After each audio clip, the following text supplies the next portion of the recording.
बिस्मिल्लाहिर्रहमानिर्रहीम अस्सलाम वालेकुम वेलकम बैक। और जनाबे वाला आज का हमारा lecture number 8 network and host profiling, ये हमारी बुक का चैप्टर नंबर बनता है। Just let me grab a book. Chapter number बनता है आपका 8।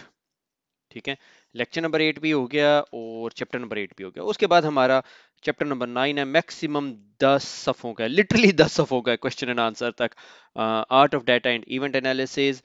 उसके बाद मेरे ख्याल में 10-15 सफ़ों का जो सा है इंट्रूजन इवेंट कैटेगरी है और फाइनल प्रिपरेशन है। तो हमारा CCNA साइबर ऑप कंप्लीट हो जाएगा, मैक्सिमम 1 या 2 लेक्चर्स। ठीक है, तो आज के लेक्चर में हम जो सा है बहुत सारी ऐसी चीज़ें हैं जो हम लोग बहुत दफ़ा पढ़ चुके हैं, CCNA में पढ़ी होगी, CCNA सिक्योरिटी में पढ़ी होगी।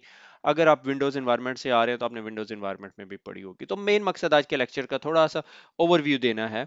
ठीक है, तो जस्ट टू समराइज, हमें इंसिडेंट रिस्पांस का पता चल गया। हमें अगर हमें कंपनी कहे कि इंसिडेंट रिस्पांस प्लान अंडरस्टैंड कर रहे हैं तो हम कर सकते हैं। CCNA cyber op is not expected कि आप इंसिडेंट रिस्पांस प्लान लिखें, मगर हमें पता है, और अगर कल को हमें फ्यूचर में जाके लिखना भी पड़ा तो हम लिख सकते हैं। ठीक है, हमें निस्ट के स्टैंडर्ड्स का पता है, निस्ट का डॉक्यूमेंट उठाएंगे और preparation, containment, eradication, lesson learn और फिर दोबारा back to pre incident stage की सारी कहानी हमें पता है। ठीक है, उसके बाद हमें इंसिडेंट रिस्पांस की टीम्स का पता चल गया। There is no specific hard and core statement about shirts.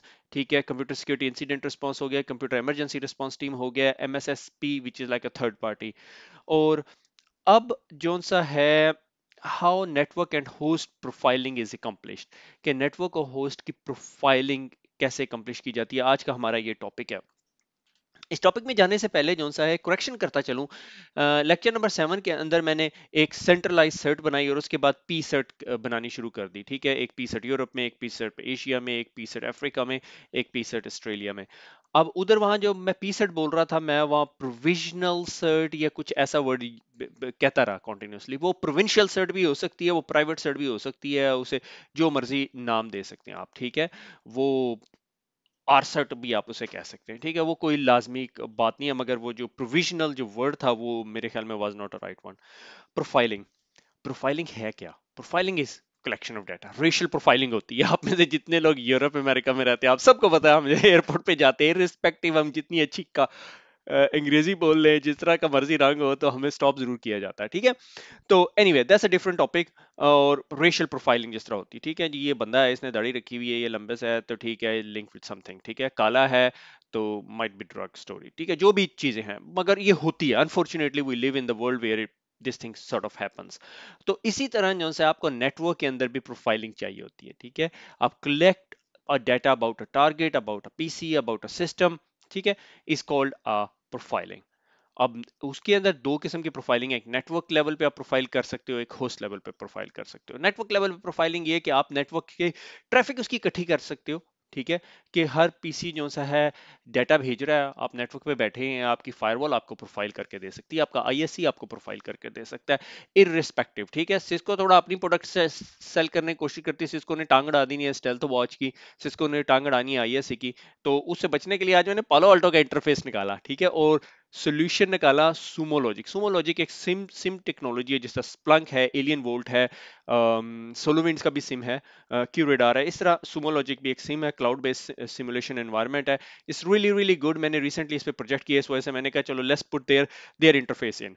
तो अब से फॉर एग्जांपल आपने पालो अल्टो की तमाम लॉग्स इकट्ठी करनी शुरू कर दी, आपने अपने फायरवॉल, अपने नेटवर्क की तमाम लॉग्स इकट्ठी करनी शुरू कर दी, और आप अपने डैशबोर्ड पे डिस्प्ले किया कि मेरे नेटवर्क की बेस लाइन क्या है।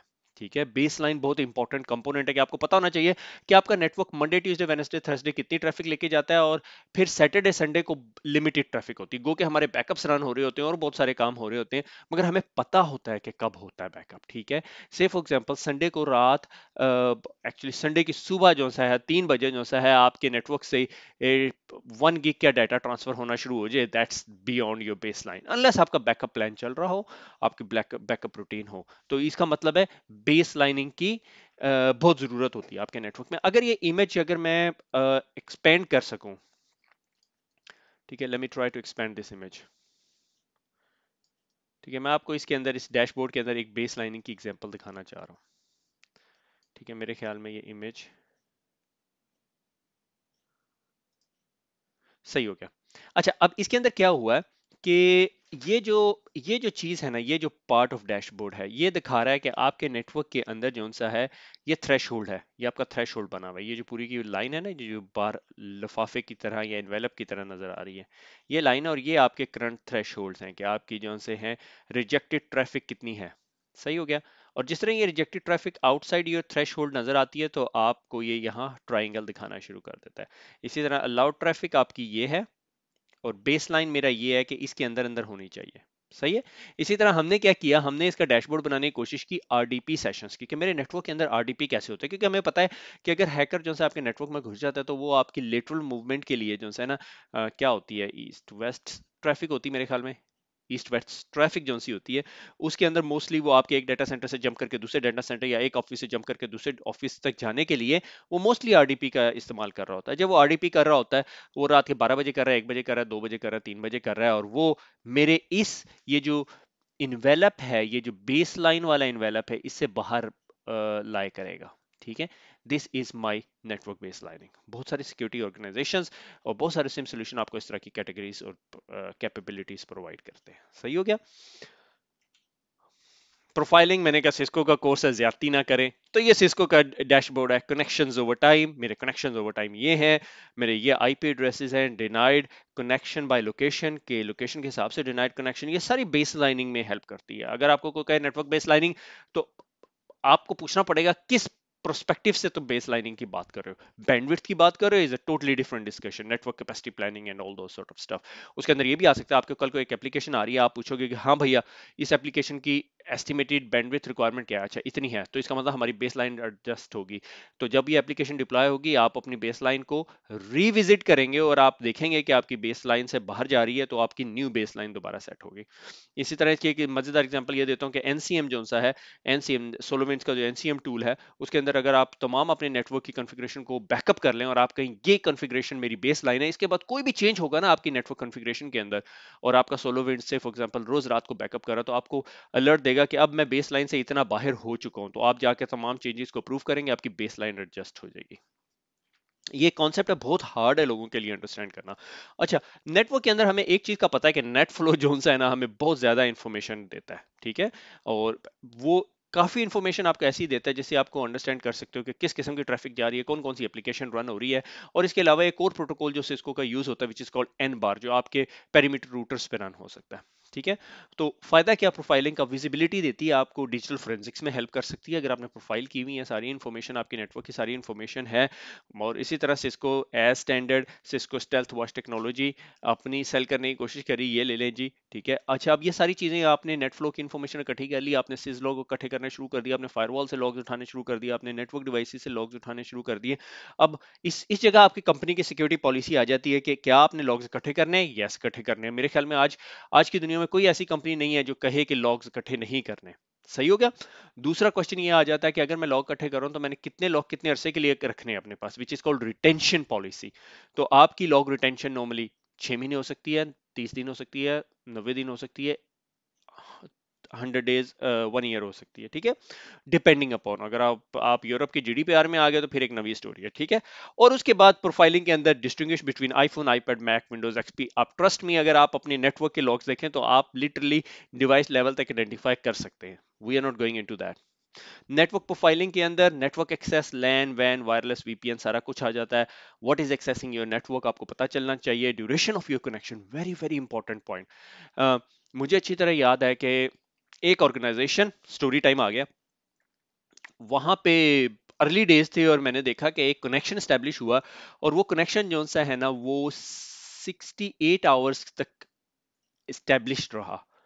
और डाटा इतना ज्यादा नहीं जा रहा था, बस थोड़ी देर के बाद डाटा ट्रैवल हो जाता था। 68 आवर के बाद जिस तरह सेशन टर्मिनेट होता था, तो मैंने सिम सोल्यूशन के ऊपर एक डैशबोर्ड बनाया, वहां कहा जी हमारी एवरेज बेस लाइन ये है कि 8 से 9 घंटे मैक्सिमम, यानी 8 घंटे का दिन है, 8 से 9 घंटे अगर किसी ने कनेक्ट होना है किसी डिवाइस के साथ, इससे ज्यादा वो कनेक्टेड नहीं रहता।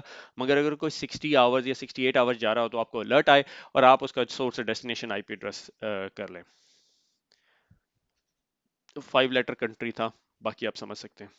बेस लाइन यूजर एक्सेस, आपको user access level baseline करनी चाहिए कि अगर से फॉर एग्जांपल आपको पता चले, ये यूजर लेवल पे नहीं आता, ये एक और इंटरेस्टिंग एग्जांपल जो हमने सेटअप की कि अगर आपके डोमेन कंट्रोलर एकदम जो से ग्लोबल डोमेन एडमिनिस्ट्रेटर्स बनने शुरू हो जाए तो आपको पता चल जाना चाहिए।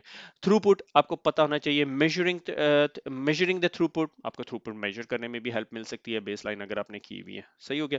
अच्छा, उसके बाद ये नेटवर्क प्रोफाइलिंग के लिए सिस्को नेटफ्लो के डिफरेंट प्रॉब्स हैं और वो बहुत सारी इंफॉर्मेशन कलेक्ट कर सकते हैं।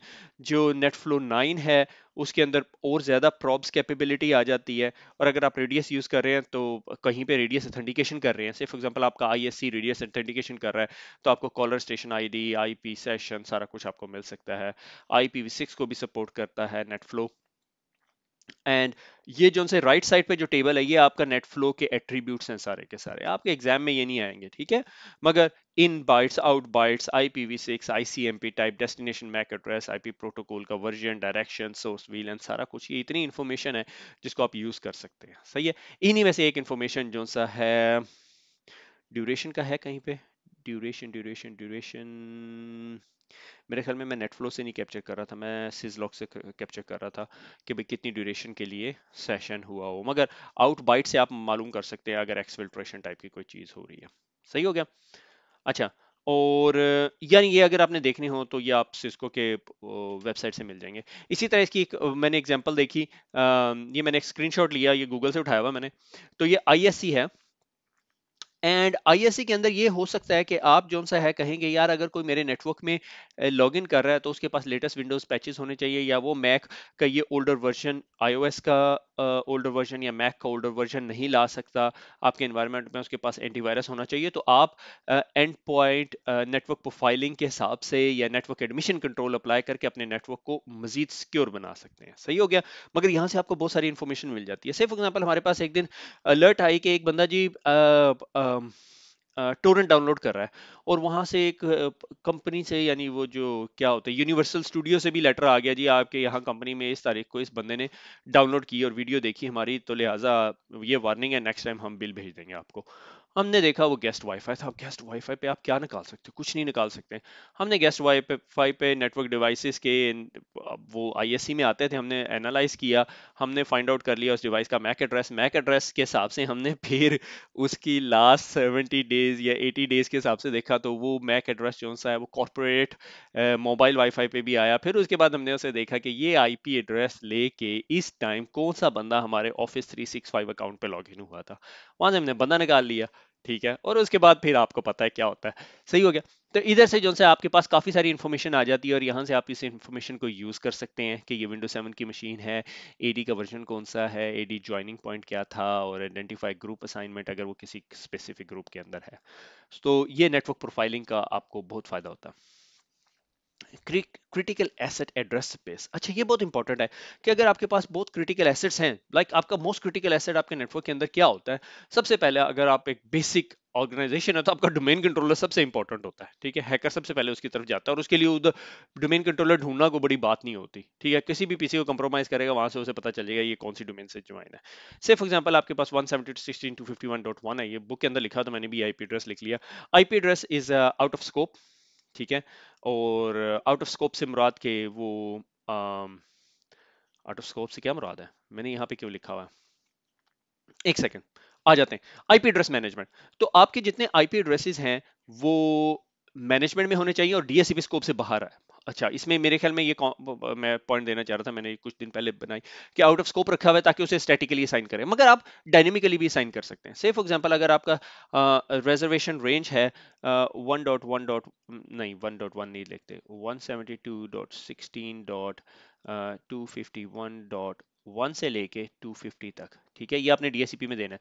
तो 1 से लेके 100 तक जो से आप उठा के साइड पे रख दे, वो सर्वर वाले बंदे को दे देंगे। 1 से 100 तक तूने मैनेज करना है, और वो मैनुअली भी मैनेज कर सकता है, IP एड्रेस मैनेजमेंट टूल के जरिए भी मैनेज कर सकता है, और DHCP के जरिए भी कर सकता है कि उसे डायनेमिकली IP दे दे, मगर उस DHCP में जाके राइट क्लिक करके रिजर्व कर दे। सही हो गया। ये क्रिटिकल एसेट्स का मसला ये होता है कि खुदा ना खास्ता अगर आपने उसे मैनुअली दिया हुआ डीएससीपी में स्कोप भी बड़ा डिफाइन कर दिया, तो क्या होता है कि डीएससीपी भी वही आईपी एड्रेस दे देगा, आईपी कॉन्फ्लिक्ट हो जाएगा, अवेलेबिलिटी कंप्रोमाइज हो जाएगी। सही हो गया। इसी तरह IP name services management, DNS बहुत बहुत इंपॉर्टेंट है। डीएनएस पॉइजनिंग टाइप के अटैक्स का हम लोगों को पता है कि अगर खुदा ना खास्ता आपका डीएनएस कंप्रोमाइज हो गया तो कोई आपको कहेगा फेसबुक का आईपी एड्रेस ये है, और वो अपनी मिलिशियस वेबसाइट पे ले जाएगा। अच्छा, IP IP inventory insurance and periodic discovery, ये बहुत इंटरेस्टिंग चीज है। मुझे बहुत अरसे तक समझ नहीं आई कि ये क्या चीज है। हम इसको कुछ किसी और तरीके से कॉल करते थे कि आपको इस बात की क्या गारंटी है कि हैकर ने आपके नेटवर्क में कोई ऐसी डिवाइस लगाई जिसका आपको नहीं पता। आप कहोगे यार पता चल जाएगा मुझे, कैसे पता चल जाएगा भैया। सही हो गया। तो उसके लिए मेरे पास मैनुअल प्रोसीजर है। Are there any tools? I don't know. उसका मैनुअल तरीकेकार क्या है कि नेसस का स्कैन करो, स्प्रेड स्कैन है पूरे पूरे नेटवर्क पे, उसे को आईओएस आइडेंटिफाई कर दे। और उसके बाद अपने डीएससीपी का स्कोप लो और स्कोप से आइडेंटिफाई करो। ठीक है। और उसके बाद अपने डीएनएस के अंदर एंट्रीज ले लो और उसके बाद अपने एससीसीएम से पता कर लो। आप सब कुछ कंपेयर करोगे, आपको पता चल जाएगा कि आपके पास कौन कौन सी डिवाइसेस पड़ी हुई थी। सही हो गया। और कोई एडिशनल डिवाइस आई है तो वो कैसे कनेक्ट हुई है, क्योंकि हर नेटवर्क जो है 802.1x नहीं है। अगर आपके पास 802.1x लगा हुआ है कि आप नेटवर्क में प्लग इन किया, उसने आईएससी के पास अलर्ट भेज दी, उससे एडी का यूजर ने पासवर्ड मांगा, डिवाइस कनेक्ट होगी और उसने नैक भी कर लिया। हर नेटवर्क ऐसा नहीं होता। तो आपको इस बात की क्या एश्योरेंस है कि आपके नेटवर्क में जितनी डिवाइसेस पड़ी हुई हैं वो सारी की सारी यही हैं। से फॉर एग्जांपल आपने अगर अपना एक वायरलेस नेटवर्क बनाया और उसको 802.1x का लिए एक्टिव डायरेक्टरी का user name and password, that's it.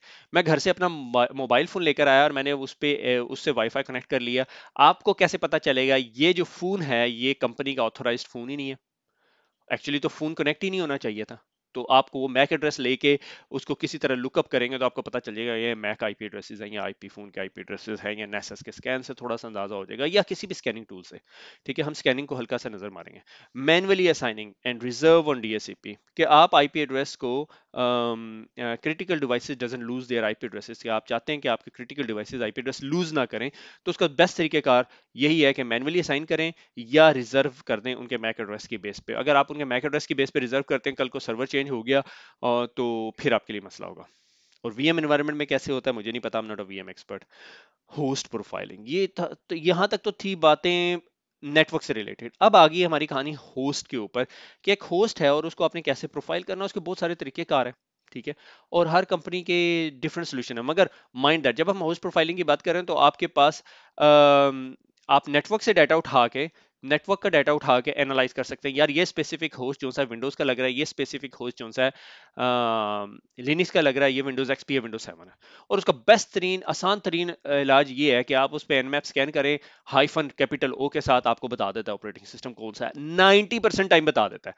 अगर आपने एनमैप सीखना है तो this is not the series for it. Cisco आपको अ लिटिल बिट टेस्ट करेगी एनमैप के ऊपर, मगर उतना का एनमैप आपको ऑलरेडी आता है। मेरे ख्याल में हमने पिछली सीरीज में भी किया हुआ। और अगर आप मजीद पढ़ना चाहते हैं तो जो हमारी एथिकल हैकिंग बेसिक्स की सीरीज चल रही है उर्दू आईटी अकेडमी पे, वहां एनमैप का लेक्चर पढ़ा हुआ है। सुहेब ने बहुत अच्छा पढ़ाया हुआ है।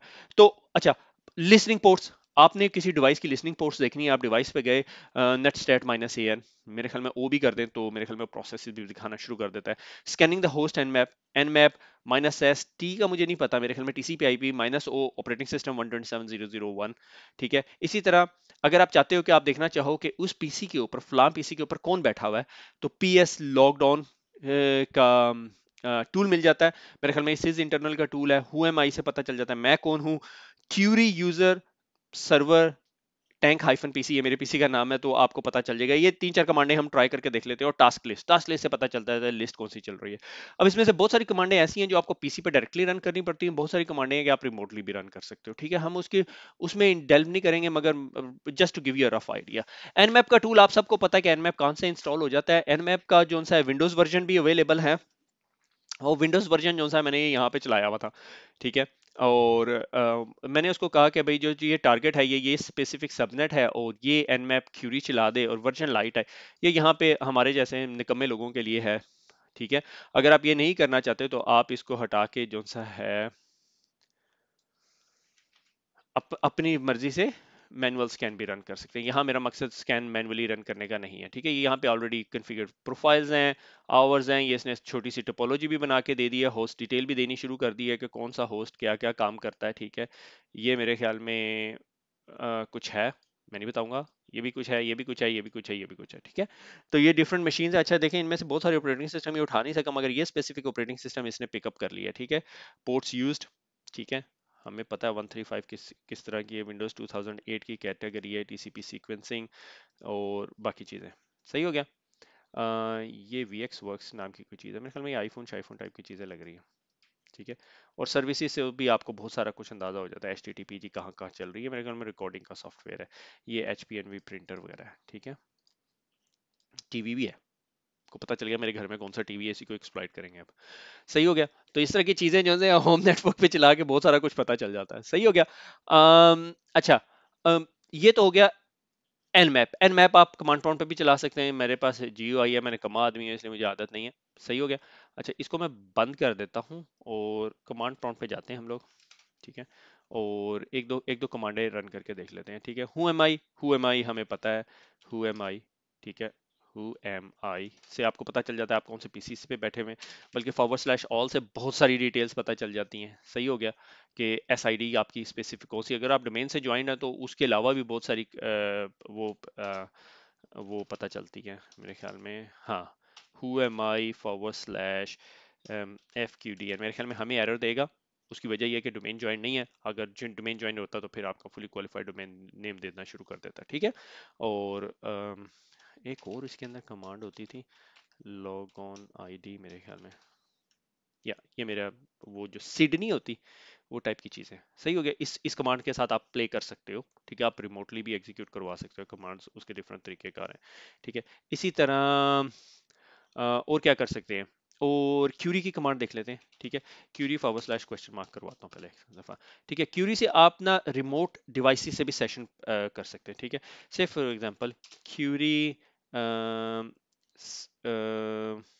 क्यूरी यूजर, ये यूजर हो गया। अगर मैंने रिमोट लेना है तो मैं कहूँगा /server कॉलन, मेरे पीसी का नाम क्या है, मेरे पीसी का नाम मैंने यहाँ स्लाइड पे लिखा हुआ है, एक सेकेंड। ये tank-pc है मेरे ख्याल में, इसको ही पूरे को कॉपी कर लेते हैं। कॉपी हियर, पेस्ट, नहीं हुआ भाई पेस्ट, tank-pc, सही हो गया। इस स्लाइड को बड़ा कर लें, tank-pc, तो ये मुझे बता रहा है कि इस टैंक पीसी पे ये स्पेसिफिक बंदा लॉगिन हुआ है। इसी तरह यूज़र के अलावा हम क्या कर सकते हैं, हम उसके अंदर ले सकते हैं सेशन, मेरे ख्याल में सेशन ले सकते हैं, कौन कौन से सेशन है, और क्या ले सकते हैं, प्रोसेसेस, मेरे ख्याल में प्रोसेस दिखाएगा मुझे कौन से प्रोसेसेस रन हो रहे हैं। सही हो गया। और जिस तरह ये स्पेसिफिक प्रोसेस है, ये प्रोसेस कौन होस्ट बड़ा इंटरेस्टिंग प्रोसेस है। कौन होस्ट जो सा है, अगर आपने देखना हो, कौन होस्ट आपके सिस्टम की ना कुछ एक्टिविटीज चला रहा होता है। पिछले दिनों ना ये मेलवेयर से भी कनेक्टेड था। सो ये कौन होस्ट है, मल्टीपल प्रोसेसेस रन होते हैं, आपने देखना हो ये आपका कौन होस्ट असल है या नहीं। तो ओपन फाइल लोकेशन कर लेंगे, सिस्टम 32 के अंदर आपको लेके जाएगा। उसके बाद मजीद आप इस फाइल की प्रॉपर्टी लेके MD5 हैश कैलकुलेट करके वायरस टोटल पे डाल के मालूम कर सकते हैं। मगर अगर कौन होस्ट आपका सिस्टम 32 में नहीं पड़ा हुआ, तो फिर आपके लिए मसले की बात है। ये काफ़ी एक्टिविटीज परफॉर्म कर रहा होता है, सिर्फ कमांड प्रॉम्प्ट या SVC होस्ट प्रोसेस भी मेरे ख्याल में इससे हुक होता है। अच्छा, उससे आगे चलते हैं। डिस्ट्रैक्ट हो रहे हैं हम यहाँ पे क्योंकि ये बहुत सारी चीजें हैं, मैंने कहा वैसे डिस्कस कर लें। अच्छा, उसके बाद क्या हो सकता है, क्यूरी की कमांड होगी, यूजर सेशन प्रोसेसेस हो गए, और क्या हो सकता है, टास्क लिस्ट एक कमांड होती है।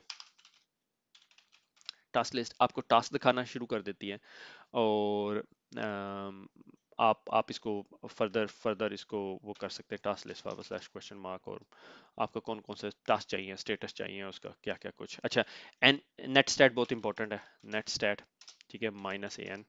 -an ओ भी मेरे ख्याल में लग जाता है इसके साथ, प्रोसेस ID देना शुरू हो जाता है अगर आपने प्रोसेस लिंकिंग करनी है किसी चीज़ की। 1008 प्रोसेस जो सा है, या आप कहते हो एक मेरे सिस्टम पे एक ऐसा प्रोसेस चल रहा हो जो 445 पे चल रहा है और उसकी प्रोसेस ID 4 है, तो टास्क मैनेजर और ये प्रोसेस ID 4 देख ले। यहाँ पे प्रोसेस ID 4 किसकी है, कोई प्रोसेस नहीं है जिसकी प्रोसेस ID 4 है, ठीक है। तो डिपेंडिंग, सही हो गया, आप इसको मजीद एक्सप्लोर कर सकते हैं।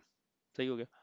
अच्छा, अब उसके अलावा आपके पास आप क्या देख सकते हैं, उसके बाद आर्प की एक कमांड है, आर्प, ठीक है। आर्प जोन से आपको बता देगा कि आपके पास address resolution protocol MAC to IP address क्या है, और ए से आपको जो सा है आर्प टेबल नजर आना शुरू हो जाएगा। से फॉर एग्जांपल अगर मैं देखूं आईपी कॉन्फ़िग भी एक कमांड है। अब यहाँ पे मैं आपको आईपी कॉन्फ़िग पढ़ाने नहीं बैठा हुआ, इसमें वीएम शीएम भी घुसे में मशीन के अंदर 192.168.0.18 अगर मेरा आईपी एड्रेस है, ठीक है। तो आर्प आर्प माइनस ए 192.168.0.18 नहीं है, इसकी एंट्री 0.1 की होगी, 0.1 डिफॉल्ट गेटवे की एंट्री पड़ी हुई। अच्छा, उसके अलावा राउट की कमांड बहुत इंटरेस्टिंग है, मैं बहुत ज़्यादा यूज़ करता हूँ राउट प्रिंट के नाम पे, कि राउटिंग टेबल आपके पीसी का, और अक्सर दफ़ा मैं राउटिंग टेबल में मैनुअल एंट्री करके persistent, अगर आपने ज़बरदस्ती ट्रैफिक को कहीं और घुसाना है, कि आपके पास दो डिफॉल्ट गेटवे हैं, आप चाहते हो यार ये जो लोकल नेटवर्क की ट्रैफिक है इस डिफॉल्ट गेटवे पे चली जाए, बाकी ट्रैफिक जो सी है इधर चली जाए, वो भी कर सकते हो। उसके अलावा एनएस लुकअप की कमांड है। एनएस लुकअप से उर्दू itacademy.com DNS लुकअप करना शुरू कर दिया आपने, ठीक है, कंट्रोल सी। और इसी तरह IP config //flush DNS भी कर सकते हो। फ्लश डीएनएस मेरे ख्याल में स्पेस बार हो गया, ये डीएनएस कैश जो सी मेरे सिस्टम पे पड़ी हुई थी वो फ्लश होगी। डीएनएस कैश देखने का भी एक प्रोसेस कमांड थी, मुझे इस टाइम जहन में नहीं आ रही। तो ये काफ़ी चीज़ें होंगी जो आपको हेल्प कर सकती हैं होस्ट प्रोफाइलिंग में। अगर आप रिमोटली एक्सेस कर सकते हो उस पीसी को, उस तरह भी कर सकते हैं, और अगर आप उस पीसी पे लोकली हैं, मगर वो is beyond the scope of this discussion, मगर मैं just to give you a very high level view कि भाई ये होस्ट प्रोफाइलिंग है। नेटवर्क प्रोफाइलिंग के लिए हमारे पास नेटवर्क के टूल्स हैं, जिसमें नेट फ्लो बहुत इंपॉर्टेंट है, सिस्को कहती है स्टेल्थ वॉच खरीद लो। होस्ट प्रोफाइलिंग के लिए नॉर्मली क्या होता है कि जो एंड पॉइंट प्रोटेक्शन के टूल्स हैं ना, वो सारी ये इन्फॉर्मेशन गैदर कर रहे होते हैं, और फिर अपने अगर वो क्लाउड बेस्ड फैसिलिटीज प्रोवाइड करते हैं तो उससे वो उसको यूज भी कर सकते हैं, ठीक है।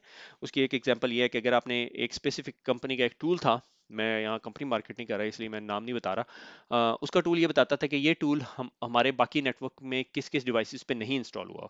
तो वो शोआर्प की कमांड से और मैक एड्रेसेस लर्न करके, मैक टेबल लर्न करके अपने पास रख लेता था, और उसके बाद कंपेयर करता था कौन कौन से मैक एड्रेसेस मुझे रिस्पॉन्ड नहीं कर रहे, जिन पे मेरा एजेंट इंस्टॉल नहीं है। उसके बाद बताता था ये तमाम डिवाइसेस ऐसी हैं जो मेरी डिवाइसेस देख रही हैं, मगर इनके ऊपर ये एजेंट इंस्टॉल नहीं है। सही हो गया। तो मेरे ख्याल में ये काफी हो गया। और ये सॉक आर्किटेक्चर अगेन के आपके पास सारी लॉग्स आ रही हैं आपके पास, और आप उसे पार्स करके फॉर्मेट कर रहे हैं, और उसमें थ्रेट इंटेलिजेंस भी ऊपर से आ रही है, यानी ये आपको थ्रेट इंटेलिजेंस मिल रही है, जिससे पता चलता है ये आईपी एड्रेस मिलिशियस है। और भी किसी तरीके से आप इस डेटा को एनरिच कर सकते हो, और उसके बाद अलर्ट जनरेट हो रही है, और अलर्ट से फिर आप बाकी काम कर रहे हैं, ठीक है। खुश रहें, दुआओं में याद रखिएगा, फिर मुलाकात होगी। अल्लाह हाफिज।